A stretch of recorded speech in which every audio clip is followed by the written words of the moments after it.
time to anchor up.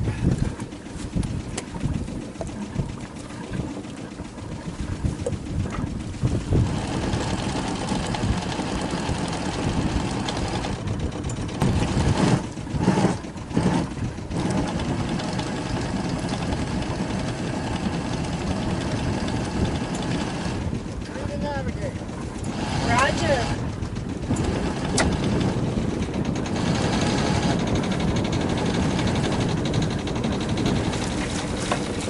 8:51, anchor up and underway.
We're actually going to give you a slip of change here. It still won't be a valid port side 2, but it's going to be on the Charlie dock, Charlie 27.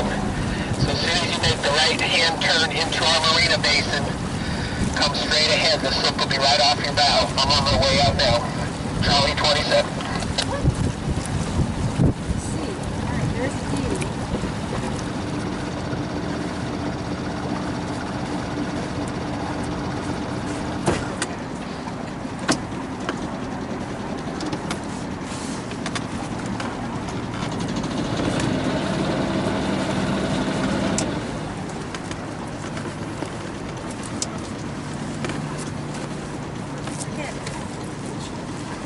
Well, I gotta step off.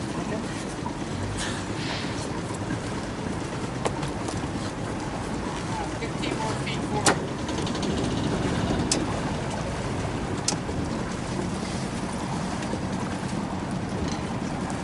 One five. Well, we've arrived at Legacy Marina, and our decision is twofold.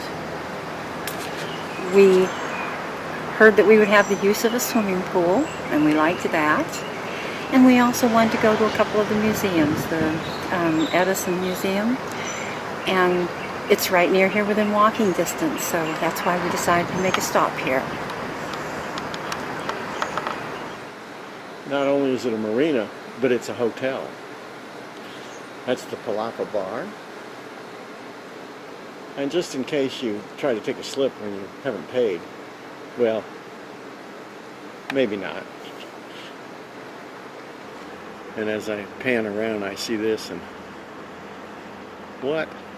Maybe? I don't think so. When we checked into the marina, they told us about Bennetts Fresh Roast here, which is a breakfast and a little bit of lunch place. And he was on the Food Channel, so he gets very crowded, and they've got some wonderful donuts. You almost never eat donuts, but these just absolutely couldn't be resisted. And another cup of coffee. It's donuts! Can you tell people kind of like the donuts here?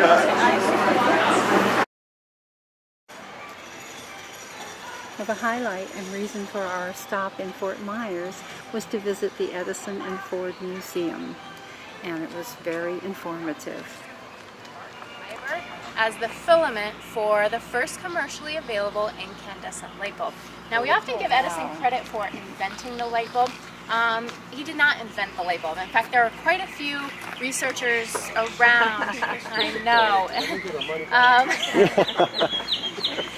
Well, it's, you know, what he did is even more significant than that, in my opinion. And this is what he was so good at, is identifying, you know, a subject that other researchers were working on that they just couldn't make the breakthrough. And that was the case with the incandescent light bulb. Lots of researchers know if I apply electricity to certain materials, it'll give off a little bit of light. But usually within seconds or even a couple minutes, it would melt, burn up, turn to ash or carbon,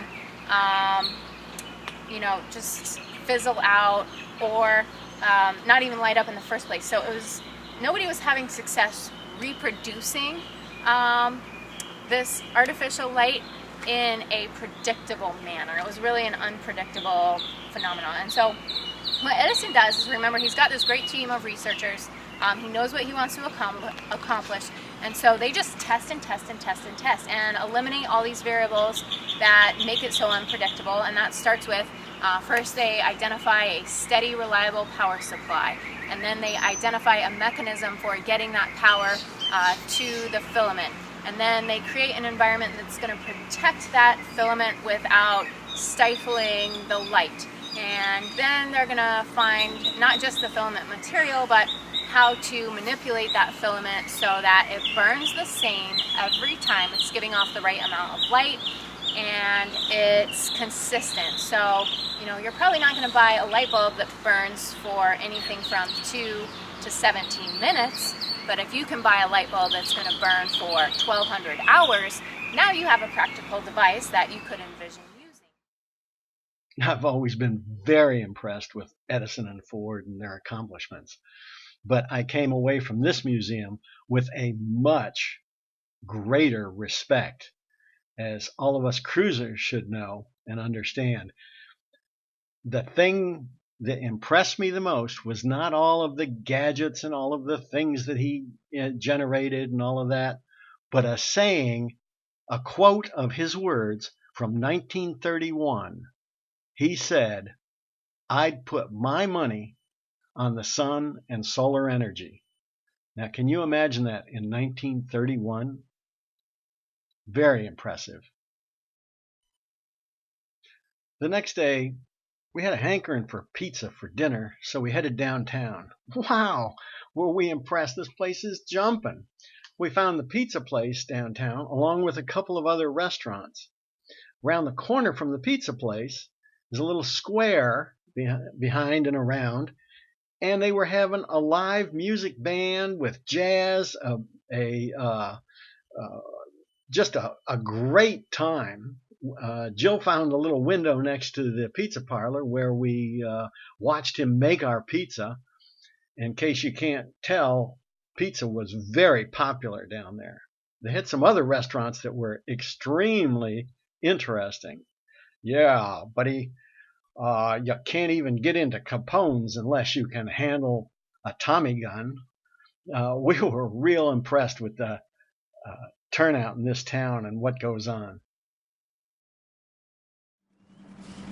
Alas, it was now time to head up the river toward Lake Okeechobee and our haul out. It's June and things are getting really warm, and it's the official start of hurricane season.